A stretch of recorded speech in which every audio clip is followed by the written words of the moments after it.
So when I was in high school, I got suspended for 3 days and made regional Cleveland news. Whatever you're thinking, you're wrong.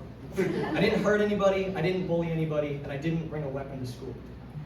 No, my friends and I stole a live duck from the local elementary school. We took that duck, its name was Fluffy, and we did what any high schoolers would do. We went to the local McDonald's drive-thru and then swam with her and released her in a local pond. I still don't really know why it was such a big deal. First, the duck was returned to the school within 48 hours, but also, it's a duck. Can you really even steal a duck? It's a duck! It was a domesticated duck, so that might change it. But I'd still like to think that Fluffy was better off on the outside. Because I know that the kids at that school would roughhouse her, and they'd spray her with the hose, and all I tried to do was give her a little taste of freedom. So you tell me who the real villain is, me or the children? We did eventually get caught, but it was not for lack of preparation. We had an answer to every obstacle we ran into that night. There were fences, but we had wire cutters. There were cameras, but we wore masks. And there was a night guard, but we chloroformed his ass. No, we got caught for 2 reasons. One, because we hadn't been that careful. We had planned it on the school bus out loud. And 2, because the school offered a $1,500 reward to anybody with information. A $1,500 reward! I had a close personal friend ask me if he could turn me in and he could split the cash. Hell no! I'm not doing hard time for $750. And it's the least important detail, but did the school and the police really have nothing better going on? What sort of hate crimes were getting overlooked while they dealt with the duck heist?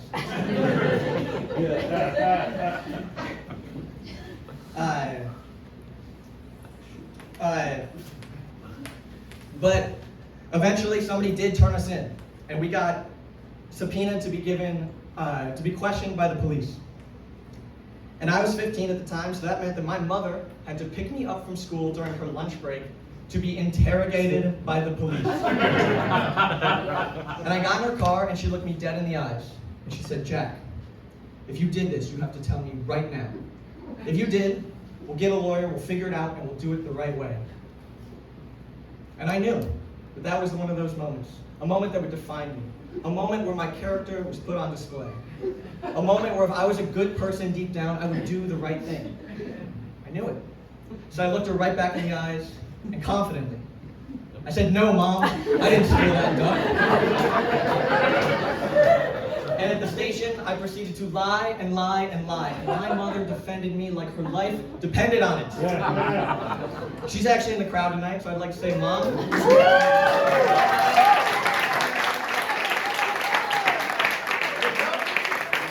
Without your support at the police station that day, I don't think I could have lied.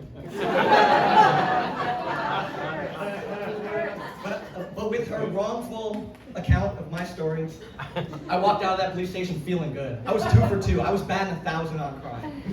Until the very next day, when Ben, who was the leader of the entire operation, by the way, went to give his account.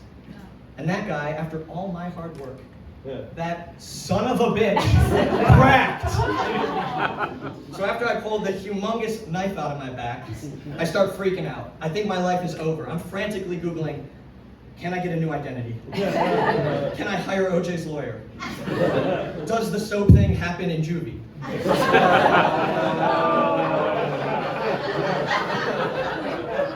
My sister drove me home from school that day, and I was a mess. Waterworks the whole way.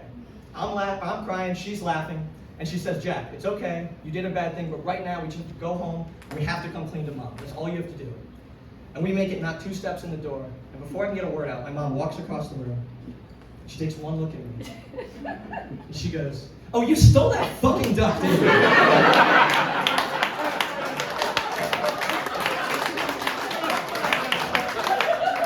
But luckily, my life was not over, and I was not going to jail. But we did get suspended from school, we had to pay a fine, and we had to do community service. And for part of our community service, they wanted us to take care of Fluffy, that very same duck we had just sold. And one day over winter break, I get a text from the principal of that school, and she says, "Hey, I can't make it to the school today to let you in. Why don't you just stop by my house, and I'll give you the key." What? She gave us the master key to the entire school. Was she out of her mind? I think her next step might have been asking Jeffrey Epstein to substitute teach. But no, she was right to trust us. We didn't do anything else wrong. And now that this is about a decade in the past, I look back and I realize I still have questions. Questions like, who got that $1,500? And where are they now? And would anybody miss them? But yes, I was an idiot. I had some idiot friends, and I was a terrible son. But there's one more undeniable fact, and that's that I am not a goddamn snitch.